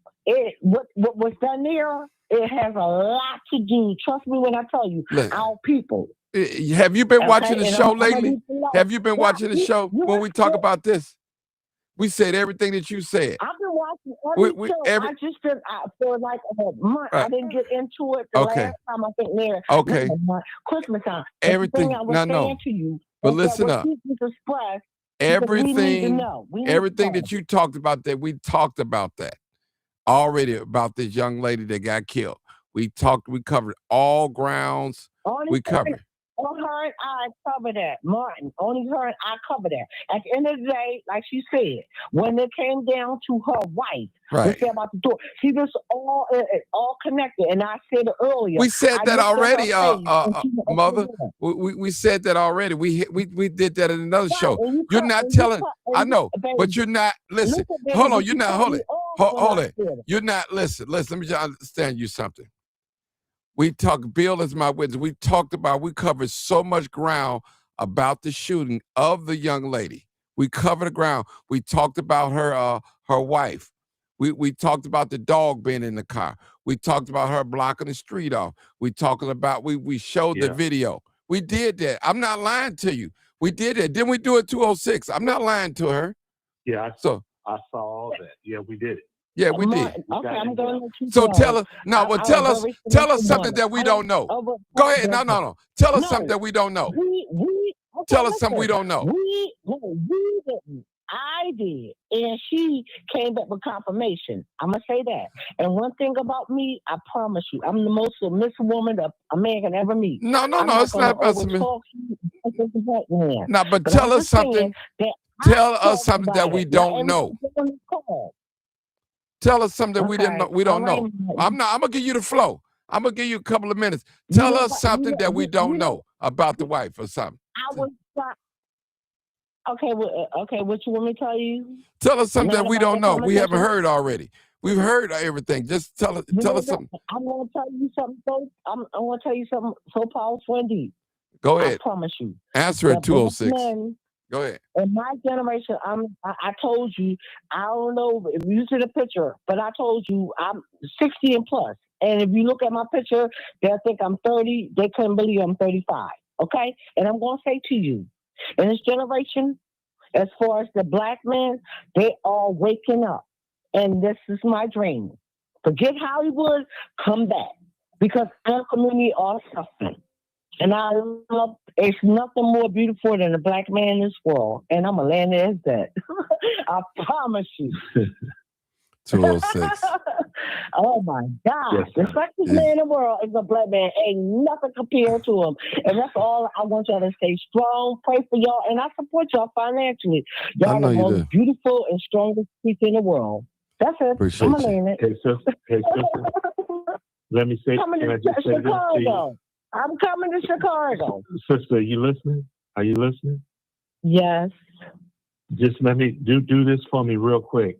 You said you glad that the brothers is waking up, right? Yes. And I'm glad with you, but this is what I want. You know what I want? I want the sisters to wake up. I want the sisters to wake up with us. I got 2000. I opened up a page, all single women or whatever. I am promoting. That's it. How to be a wife. I believe me. I'm opening up, and my book will be out. What? Maybe like 4 months. But believe me. You gonna be here when the next live that Martin has his next live tomorrow or tomorrow? I'm a shy girl. Even though you wouldn't look at me, I'm very attractive. Bring it to us on the next live. Bring it to us on the next live. I promise you. I said he never looked at my picture. I promise you. I'm pro-black. I'm very sensual and very attractive, and I'll leave it as that. Okay, thank you, sister. Appreciate you. Okay, but yes, Wake I up with will. us, I got 2,000. I just opened it up before Christmas. I got 2,000 single women and how to teach women how to be a wife. Oh, Talk yeah. to us about That's where I'm at now. I want to teach them how to be white and stop acting married. If you stop acting married, you'll be married. You got to use the things for men. Sister, you going to be on the next live with us? I can. All right, let's close out. All right, people. Ready for the You next already live. know what it is. Absolutely, Martin single. Uncut, When you single, I never knew that. Tell the truth. It's here, for that close. I just want to know. I'm coming to Chicago. All right, people. We're done. We're gonna have a show. All right, we'll leave it out. Yeah, because that's how I go to sleep on it. Every time I look at, I look, I gotta go to sleep the way I feel. I keep it to myself. Good night, guys. Good night. All right, people. I appreciate you guys for tuning in tonight. I want my message is to the black people, especially the females and the men, to stand down. Stand down don't mean to be coward down, but stand out the way. You know, if you're going to report, if you're going to video, take photos, do it from a distance. Don't get hurt. Don't get hurt. We can't do. Go ahead, Marcus. Go ahead. Let me ask this, because I'm a photographer myself. My advice to anybody that's going to be out there just taking pictures, go get something that says press on you in bold letters. Draw up something that says press so that you won't get arrested or attacked. Because ICE agents don't like camera people either. But if you got press on you, they gotta respect you and obey them. Don't become the story. You there to visually document it. Right. Whether you're doing it for yourself or you're doing it for a media outlet or you're doing it for social media, you're no good to nobody being a part of it. Arrested. Right. So where's Baby, shit gotta be sensual. Excuse my language. Less ass and more class. Don't worry about the other one. And I'm gonna leave it like that. She's gotta be sensual. I didn't curse. I said she gotta be sensual, less ass and more class. Okay. That's Hey, all. Marcus, remind them to use the Zoom too. Don't get too close to them. Better not. Use that Zoom. Better not. Marcus, go ahead. Finish up, Marcus, so we can close out. Yeah, I'm just saying, respect them. Don't become the story. If you out there saying F them and you holding a camera and you got press, they ain't gonna respect you as press. That's what I was trying to teach somebody when they was doing a Laquan McDonald. You don't want to be the one to get arrested because they want your footage and they arrest you. They can take your footage. Do not get involved at a distance. Obey them. But have something, if you're going to be out there in the protest taking pictures, have something on you that says press. They can't touch you when you're doing that. All they're going to tell you is get over there and just obey them. Get your shot and just obey them. I mean, that's the best thing I can tell you to keep you from getting hurt or arrested. If you don't work for a major network that can bail you out, just, hey, use your head. If you're gonna film them, if you're gonna take pictures, use your head. Safety first. You ain't no good to nobody dead or locked up. That's all I got to say, Mark. Martin, let me make one statement. Go ahead. Young people and older people should know that ICE is doing you a favor by getting these people out of here. They're working for you, working in your favor, no matter what whether it's white supremacy or the Democrats or whatever, Republicans, these people's job that they're doing is working in our favor. Right. All I got to say. We got another caller. Let me wait till the caller come in. They calling now. I just put the thing I was trying to close up. It's a 347 area code. Want to see what this caller has to say. I'm curious. They holding on. Listen to the prompts. 206. I appreciate you helping me out tonight. I appreciate you. My pleasure. Yeah, I really do, because some people, they don't get it. Some lively callers. Yeah, oh, most definitely. I appreciate every last caller, whether I agree with them or not, because it's the callers that make the show. I mean, that's what this channel is all about, live callers. Okay. All right, Mr. JR. Has joined. Mr. JR, what you want to talk about? We get ready to go, but what you talking about? What's going on, brother? What's going on? Let's hear. What do you want to talk about? You're live uncut, on there. So what's the conversation, man? We talking about the lady that got shot, right? No, we're not talking about her. We're talking about black folks. Are you black? Yeah. We talking about black folks going out there protesting against ICE, and we're asking them to stand down. This is not our fight. That's what we're asking them. That's what we're talking about. Definitely not. Go ahead. Okay, brother. I agree with you 100%. Right? It's not our fight, right? Because our people been getting shot all the time, right?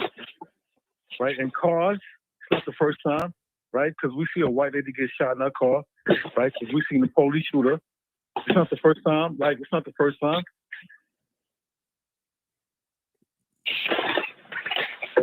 Not at all. This is not the first time.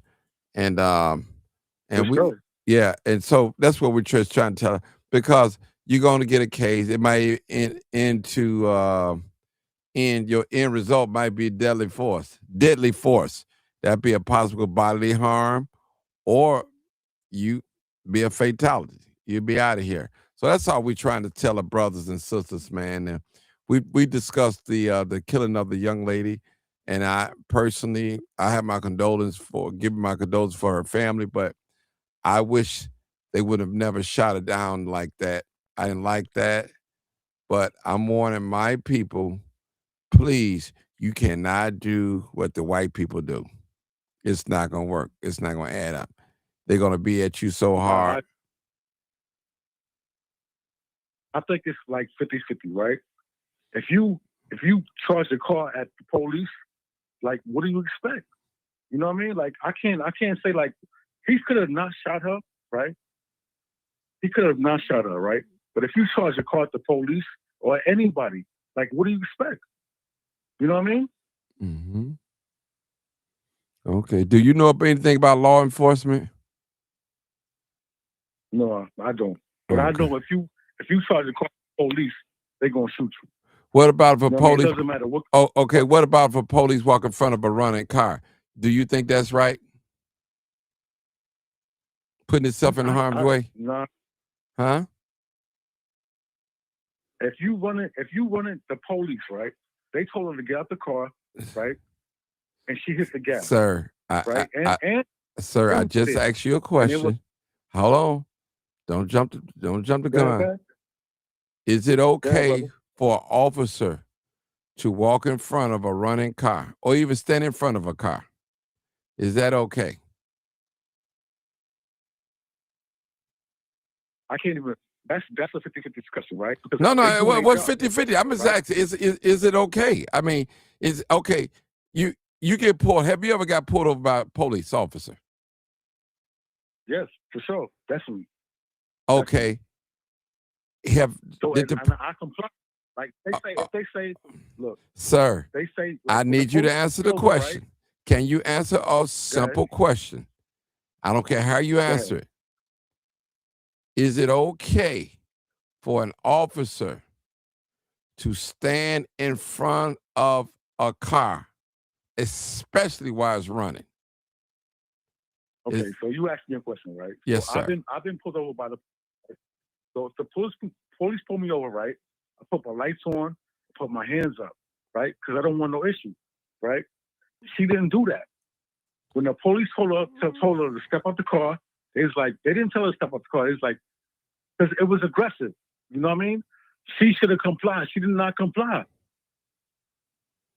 Again, is it okay for an officer to stand in front of a car, especially if it's running? It's a video. Like she didn't. It's 50-50, man. She did not comply. They did not comply. Like it could have.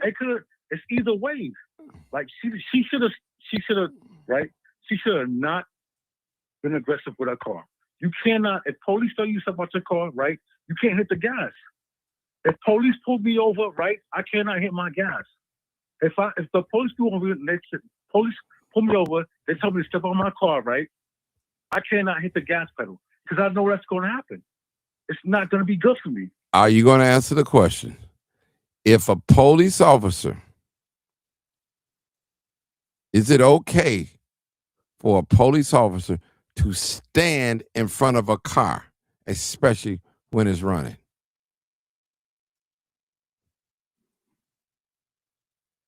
I can't say that. You know what I mean? Okay. I can't. You have to be being biased. Right? You cannot be no, biased. I'm not being biased. I'm asking you. Now, did he or did he not stand in front of a car? In front of the car? The police did. Hold on. No. I'm talking to him. I want him. No, he can't answer. He can answer if he want to answer it. But he finished. He can answer if he really want to answer. No, I don't need you to answer it. I need him. No. I need him. I'm talking to him. I got you. Okay. If the police pull me over, right? No. Hold it. Don't go into no scenario. Okay. Stay with the question. Is it okay for an officer to stand in front of a car, especially if it's running? Do you think that's a wise thing to do? You being biased, right? If the police pull me over, 206. that's me in that situation. I can't talk to him. He won't. No, No. The cops got in front of it. That's a different story. First of all, Okay. they don't know police protocol. If you watch my show, my last show I had, I put up a thing that they had the same problem with ICE agents shooting in people's cars because they were standing in front of it. I put up proof. Right.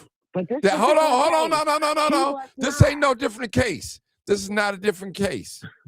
He stood Right. in front And of no. sister. Now, how you teaching these people how to be a wife and you just talking out of order? You just, no. Baby, I'm Okay. saying to you, it is No, not wise to stand in sister. front of a car, a moving car. Sister. But First of all, the car wasn't going. sister, if you heard the question, I said, is it okay for an officer to stand in front of a car, especially if it's running? That's my And question. I said to answer, no. Legally, by law, no. But the thing is, No. when That's he all I got- he need. was in Hold front of on, cars. sister. I don't Okay, need. but I'm Listen, saying, first of no, all, it's not you need legal. to go back to the other show, and we talked about all this. I'm just doing a favor for him. I really don't even want to talk about it. Only thing I'm saying, baby, no. I know, but I'm saying to you, no, it's not the right advice to ever stand, and that's law. No, That's law. but I'm trying to get the young. Hold it. Can I talk? I'm trying to get the young man to see that. He said I'm being biased. So if I'm being biased, well, what rules did the police have to follow? They can just do anything. They don't operate under no protocol or anything. Law. We don't have the rules are not in our favor. It's the law. Brother, It's the law. I asked the question. What protocol or rules? And you wouldn't answer. Right. You wouldn't answer. You wouldn't answer. See, brother, listen, let me just tell you something. Let me just explain something to you, my brother. Brother, let me ask you something. You're making this thing so hard. It's not difficult. You're trying to see. Listen, I'm not. If you telling me, you the one really being biased, though. I mean, I'm just saying that. I'm not being biased. Right. You're the one being biased, not me, because you looking at it from one angle. Right. I'm looking at it from both angles. It's I a didn't good accuse. conversation. I love this. I love this. I didn't. Because people like we have to discuss this. It's a good conversation. Well, And if you know it's a what? good if it's a good conversation, won't you answer it then instead of avoiding the question? Make it a good I conversation. told you, I'm gonna tell you, if that was me in that situation, right? If the police was in front of me, I would not move my car. That wasn't a question. That wasn't a question. I didn't ask that. I didn't ask you that. I didn't listen. Take your opinion out of it. I asked you: is it okay for an officer to stand in front of a car, and especially if it's running? That's the question I'm trying to get to you. You're not being fair. You're not being fair, right? 206. Right. Bill and 206. Yes, Y'all go ahead and Brother, talk to him, brother. Go ahead, Bill. I think you being more biased than Martin because there is a protocol. Hold on, let me finish. You wouldn't answer the question. Can I finish? Yeah. The thing of it is there is a protocol.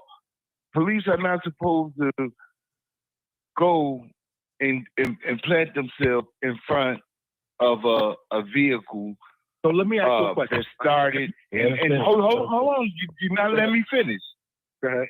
On top of that, Martin stated a started car. We got cars now that cut off and a start from you putting you take your foot off the brake. Anyways, beyond that, the learning lesson is this: is you we talk to black people now. If you see a cop come to the front of your car, whether his pistol is out or not, you better know that it's something that could possibly end not in your favor, because he's planning himself there for a reason to carry out whatever he wants to carry out. Because most cops always want to claim they fear for their life. Why would you go in front of a car that started? So this is a learning lesson for you. And he basically asked you a question. It's not about even if you didn't know the protocol, he was giving you a chance to just answer the question, not create scenarios to make yourself right at this point. But black people, if you see a officer come in front of your car, you better know it's something about to happen. Mm-hmm. Yeah, you should comply. Don't take off, because he's there and he knows he's there for a reason. Mm-hmm. Because he plans on going home. He ain't planning for you to get away if he plants himself in front of your car. So Martin basically was trying to get you, give you a chance to give your answer the question, and I'm sure he was going to back it up with what he had on the show the other day about police having protocol. Go ahead, 206. Well, you said it all right there, but I will add Martin's question. If an officer stands in front of a running car, is that a bad thing? I'm paraphrasing. And I simply will answer the question, obviously not, specifically for 3 reasons.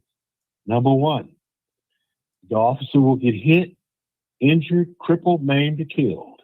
Number 2, knowing this is going to happen, the officer will pull a gun, shoot to death, or cripple, maim, and kill the driver and other occupants, probably. Or 3, the officer is slick and she or he will step in front of the car just enough to justify shooting you in the face, crippling, or killing you. And there's no good positive outcome, but keep in mind, if you hit the officer steps in front of your car and you decide to gun it, keep in mind the officer that shoots you might not be the officer that you hit.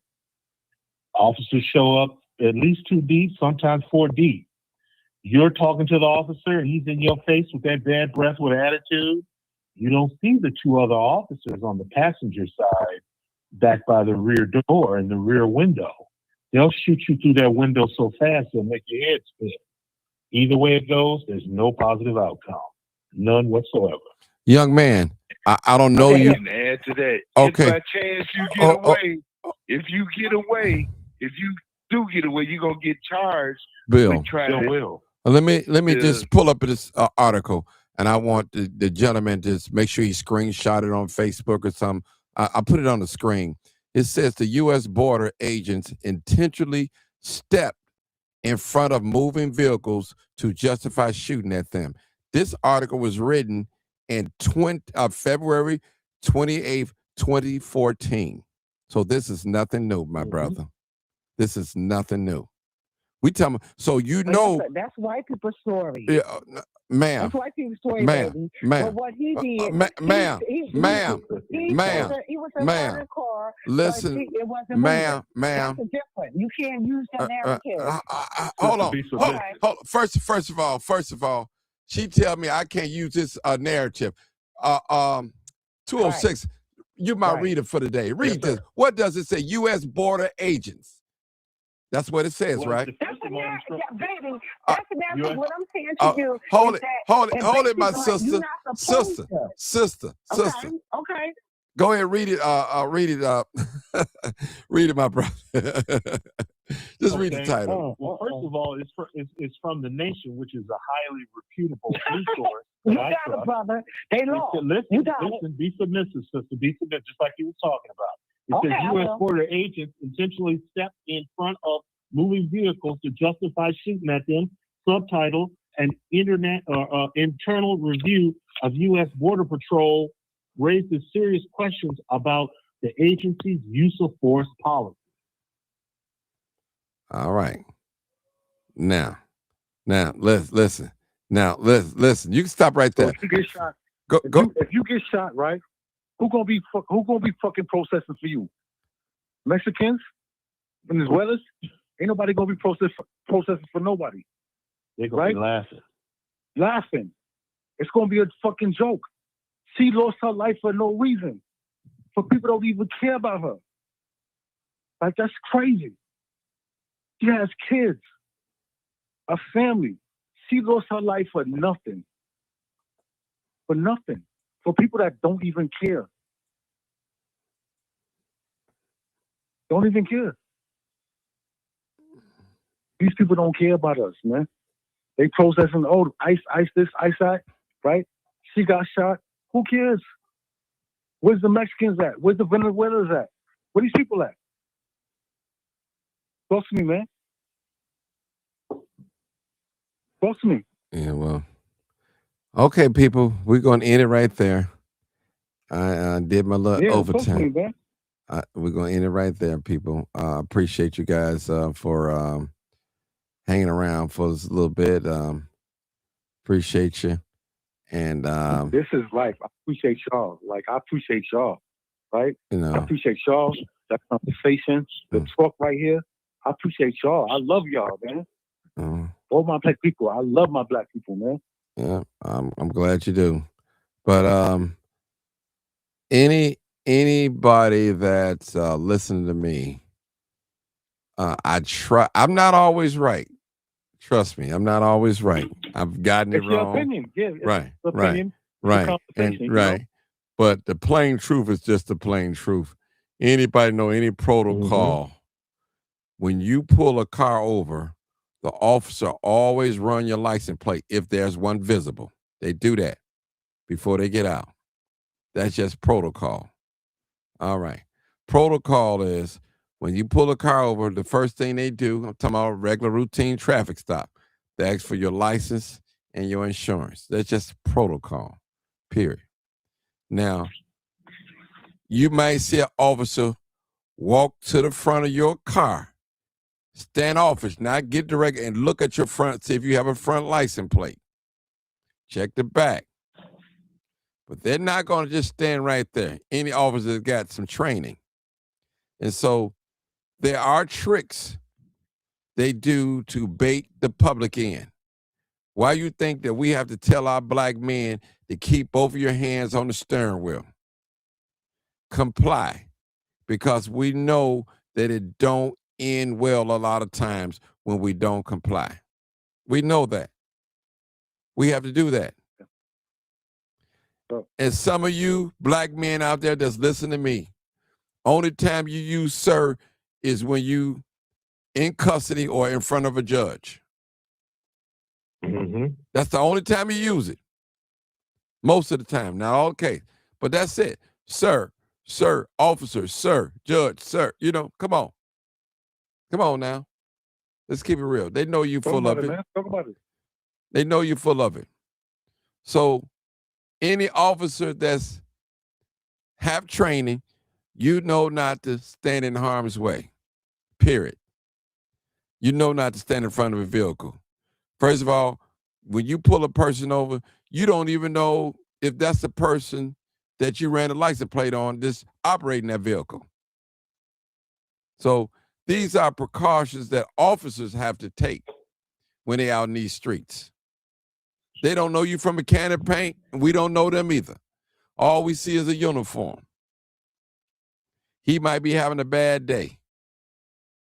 Now he's waiting on one reaction to justify killing you.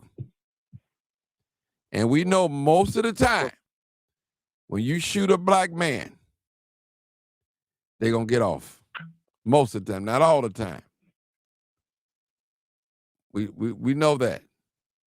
So I just thank you guys for this conversation. I wish you guys was at my other show, that when we talked about all this, you know, we're not really talking about the woman getting shot in the head. This show is basically about warning our black people to stand down.